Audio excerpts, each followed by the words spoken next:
നമസ്കാരം. കലിക പ്ലസിലേക്ക് സ്വാഗതം. ചാണപ്പാറ സന്മാർഗദായിനി വായനശാലയുടെ 73ാമത് വാർഷികാഘോഷങ്ങളുടെ സമാപന സമ്മേളനത്തോടനുബന്ധിച്ചുള്ള സാംസ്കാരിക സമ്മേളനം പ്രശസ്ത കവി ഗിരീഷ് പുലിയൂർ ഉദ്ഘാടനം നിർവഹിച്ചു. പരിപാടിയിൽ കൊല്ലം ജില്ലയിലെ മികച്ച ഗ്രന്ഥശാലയ്ക്ക് സന്മാർഗദായിനി നൽകുന്ന 1ാമത് എസ് സുകുമാരൻ പുരസ്കാരത്തിന്റെ പ്രഖ്യാപനം നടന്നു.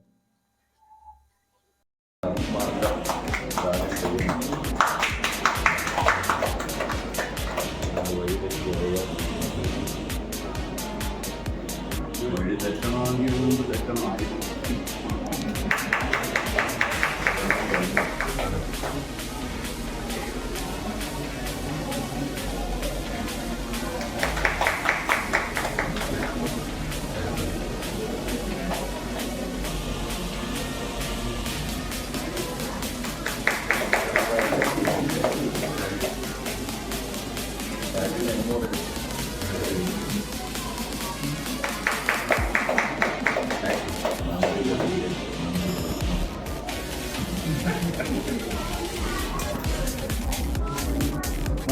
കുറച്ചുകൂടെ ഇറങ്ങിക്കണം മോനെ, കുറച്ചുകൂടെ.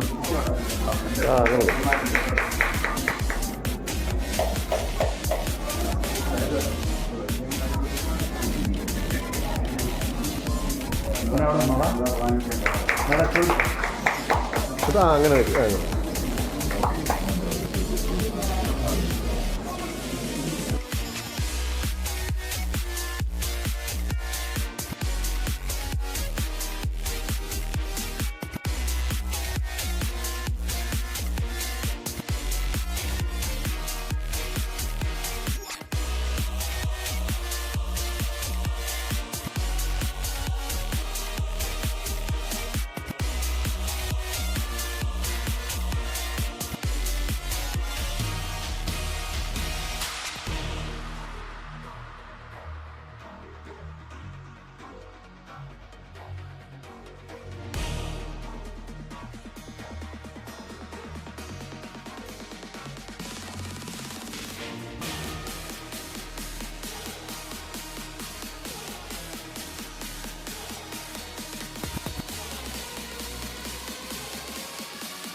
കൊല്ലം ജില്ലാ ലൈബ്രറി കൗൺസിലിൻ്റെ സെക്രട്ടറി ശ്രീ ഡി സുജോസൻ, ജില്ലാ ലൈബ്രറി കൗൺസിലിൻ്റെ ജോയിന്റ് സെക്രട്ടറിയായിട്ടുള്ള പ്രൊഫസർ ബി സുഹാസൻ പ്രസാദ്, അതുപോലെ തന്നെ ജനകീയത്തിൻ്റെ ജനറൽ മാനേജരും ഈ ഗ്രന്ഥശാലയുടെ മുൻ സെക്രട്ടറി ആയിട്ടുള്ള ശ്രീ സി ആർ ജോസ് പ്രകാശ്, അതുപോലെ തന്നെ ഇവ ലൈബ്രറി നേതൃസമിതിയുടെ കൺവീനർ സമ്മാനങ്ങൾ നേടാൻ കാത്തിരിക്കുന്നവരാണ്.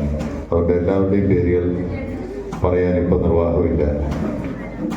ഹാക്കിളിനെ കുറിച്ചുകൂടെ പറഞ്ഞു. ഹാക്കിൾ പുതിയ കാലത്തെ എഴുത്തിൻ്റെ ജീവിതത്തിലേക്ക് പ്രവേശിച്ച ഒരു വിദ്യാർത്ഥിയാണ്. രമാദേവി സാറ് നല്ല എഴുത്തുകാരിയാണ്. കഥയും കവിതയും ഒക്കെ പ്രസിദ്ധീകരിച്ചിട്ടുണ്ട്. ജോസൂട്ടിയുടെ ഇരിപ്പുണ്ട്. ജോസൂട്ടിയുടെ പുസ്തകം ഇതേ വേദിയിൽ തന്നെ പ്രകാശനം ചെയ്തിട്ടുണ്ട്. നിഷ്കള സാരോട് ഇരിപ്പുണ്ട്. സാറിൻ്റെ പുസ്തകവും നമ്മുടെ വേദിയിൽ തന്നെ കുരിപ്പുഴ കഴിഞ്ഞ വർഷം പ്രകാശനം ചെയ്തു. അങ്ങനെ ഒത്തിരി പേര് ഇരിപ്പുണ്ട്. എല്ലാ ബഹുമാന്യരായ സഹൃദയരെയും ഗ്രന്ഥശാലയുടെ പ്രവർത്തകരെയും സന്മാർഗദായിനിയുടെ 73ാമത് വാർഷികാഘോഷങ്ങൾ ഇന്ന് സമാപിക്കുകയാണ്.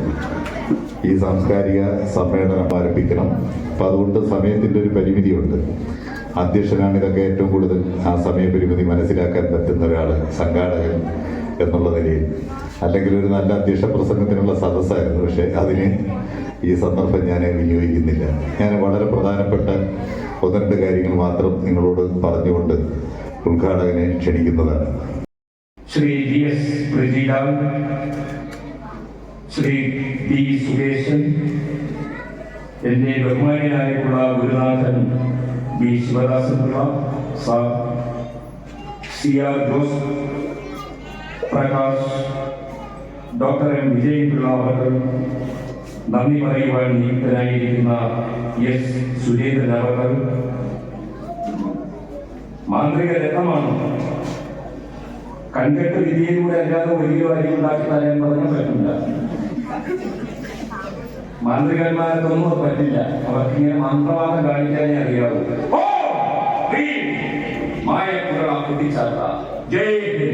ഇതിന്റെ ഉദ്ഘാടനം നിർവഹിച്ചതായി അറിയിച്ചു കൊടുക്കുന്നു. വയ്ക്കുക. ഒരുപക്ഷെ ലൈബ്രറിയുടെ ഉത്തരവാദികൾ അത് പറയില്ല. ഒരു എളിയ കവിയായതുകൊണ്ട് ഞാൻ പറയുകയാണ്. അതിലേക്ക് ഒരു വ്യക്തിക്കുള്ള കടം അത് തീർക്കാൻ നിവർത്തിയില്ലാത്ത സാഹചര്യം വന്നത്, അതെനിക്ക് ഒരു രീതിയിലും തിരിച്ചടയ്ക്കാൻ പറ്റുന്നില്ലെങ്കിൽ അതെല്ലാം തുറന്നു വെച്ചിട്ട് കോടിക്കണക്കിന് ലക്ഷം കോടിക്കണക്കിന് വായ്പകളൊക്കെ എഴുതി തള്ളുന്ന ഉത്തരവാദികളായ നേതാക്കളോട് പോയി പറയണം, ഇത്രയും കോടി പാവപ്പെട്ടവർ വാങ്ങിയതാണ്, അവർ അടയ്ക്കാൻ നിവർത്തിയിൽ എഴുതിത്തള്ള്. ശക്തമായി പറയേണ്ടത് എന്റെ അനിയത്തിമാരാണ്. സർവോന്മുഖമായിട്ടുള്ള വികസനത്തിന് വേണ്ടി വിദ്യ കൊണ്ട് മാത്രമേ പ്രബുദ്ധരാകാൻ കഴിയൂ എന്നുള്ള ശ്രീനാരായണ ഗുരുവിന്റെ സന്ദേശം കൂടി ഉൾക്കൊണ്ടുകൊണ്ട് പ്രവർത്തനം നടത്തിയ ആദരണീയനായ ബഹുമാന്യനായ അന്തരിച്ച സുകുമാരനായ സുഹാൻ സാറിന്റെ പേരിൽ ഉള്ള പ്രഥമ പുരസ്കാരം കൂടി പ്രഖ്യാപിച്ച വേദിയാണിത്. വരുന്ന കാലഘട്ടങ്ങളിൽ ഒരു വീഴ്ചയും കൂടാതെ അത് നടക്കുന്നു. ഏതാണ്ട് 960ഓളം ലൈബ്രറികളുള്ള നമ്മുടെ കൊല്ലം ജില്ലയിൽ ഏറ്റവും ഭംഗിയായി പ്രവർത്തിക്കുന്ന ലൈബ്രറിക്ക് എന്നുള്ള നിലയിലാണ് ഇതിൻ്റെ രൂപകൽപ്പന സംഘാടക സമിതി നടത്തിയിരിക്കുന്നത്. എനിക്കൊരു ഭാഗ്യം, ഞാനിപ്പോൾ തിരുത്തി പലപ്പോഴും പറയാറുണ്ട്, എൻ്റെ പിന്നിട്ട ഒരു 50 വർഷക്കാലത്തെ പൊതു പ്രവർത്തനത്തിൽ ധാരാളം മേഖലകളിൽ ഇടപെട്ടിട്ടുണ്ട്. പല മേഖലകളിലും ഇടപെടാനുള്ള അവസരങ്ങൾ എനിക്ക് ലഭ്യമായിട്ടുണ്ട്. അതിലേറ്റവും പ്രധാനം മനസ്സിന് ഒരു സന്തോഷവും അഭിമാനവും ചാരിതാർത്ഥ്യവും ലഭിച്ച ഒരു മേഖലയാണ് ലൈബ്രറി രംഗം. അത് അതിസാഹസികമാണ്. ഞാനിവിടെ വരാൻ തുടങ്ങിയിട്ട് ഏതാണ്ട് 20 വർഷമാകുന്നു. ഇതിനിടയ്ക്ക് നിരവധി പ്രാവശ്യം സുകുമാര സാറുമായിട്ട് കണ്ട് സംസാരിക്കുവാൻ കഴിഞ്ഞിട്ടുണ്ട്. ഈ നോട്ടീസിൻ്റെ ഇടത് ഭാഗത്ത് സാറിൻ്റെ പ്രവർത്തനങ്ങളെപ്പറ്റി, ഈ നാടിൻ്റെ ഇന്നത്തെ അവസ്ഥയിൽ എത്തിക്കുവാൻ ചെയ്ത കഠിന പ്രയത്നത്തെപ്പറ്റിയെല്ലാം പദാനുപദം വിവരിച്ചിട്ടുണ്ട്. സാറ് ഇവിടെ ഒരു റേഡിയോ മേടിക്കുന്ന കാര്യം ജോസ് പ്രകാശ് സാർ ഇതിൽ കാണിച്ചിട്ടുണ്ട്. ഈ കൊച്ചു ഗ്രാമത്തിലേക്ക് ഒരു റേഡിയോ കടന്നു വരുമ്പോൾ ഇവിടുത്തെ ആബാലവൃദ്ധം ജനങ്ങളും അതിനെ സ്വീകരിക്കാനും അതിനുവേണ്ടി കാത്തിരിക്കുവാനും അതിനുവേണ്ടി പ്രക്ഷോഭം നടത്തുവാനും യാതൊരു ഫണ്ടുമില്ലാതിരുന്ന കാലത്ത് പഞ്ചായത്തിൽ അതിനുവേണ്ടി പ്രക്ഷോഭം നടത്തിയ റേഡിയോ സമ്പാദിക്കാനും എല്ലാം കാണിച്ച ആ കാലം ഇന്ന് അൻപേ മാറിപ്പോയിരിക്കുന്നു എന്നുള്ളത് നമ്മുടെ വസ്തുതയാണ്. പുലിയൂർ ഇവിടെ പറഞ്ഞപ്പോഴാണ് ഞാൻ ഓർത്തത് രവീന്ദ്രനാഥ ടാഗോറിൻ്റെ കാര്യം. അദ്ദേഹം അത് പറഞ്ഞപ്പോൾ ഞാൻ ഓർത്ത് ഞാൻ പങ്കിടാൻ എനിക്ക് സന്തോഷം തോന്നുന്ന ഒരു കാര്യം, ഒരാഴ്ചയ്ക്ക് മുമ്പ് കഴിഞ്ഞ ഞായറാഴ്ച കൽക്കട്ടയിൽ രവീന്ദ്രനാഥ ടാഗോറിൻ്റെ വീട് സന്ദർശിക്കുവാനും ഒരു 3-4 മണിക്കൂർ അതിനകത്ത് ചെലവഴിക്കാനും ഉള്ള ഒരു അവസരം എനിക്ക് കിട്ടി. അപ്പം ലോകത്ത് രവീന്ദ്രനാഥ ടാഗോർ ഇന്ത്യയിൽ മാത്രമല്ല ഏഷ്യയിൽ തന്നെ ആദ്യമായി സാഹിത്യത്തിന് നോബൽ സമ്മാനം കിട്ടിയ ഒരാളിൻ്റെ വീട്, അദ്ദേഹം പഠിച്ച സാഹചര്യങ്ങൾ, അദ്ദേഹത്തിൻ്റെ പഠനമുറി, അദ്ദേഹം സാഹിത്യ സൃഷ്ടികൾ നടത്തിയ ആ മുദ്രകൾ മുഴുവൻ അതിമനോഹരമായിട്ട് ഇപ്പോഴും അവിടെ പ്രദർശിപ്പിച്ചിട്ടുണ്ട്. ജവഹർലാൽ നെഹ്റുവാണത് രാഷ്ട്രത്തിന് സമർപ്പിച്ചത്.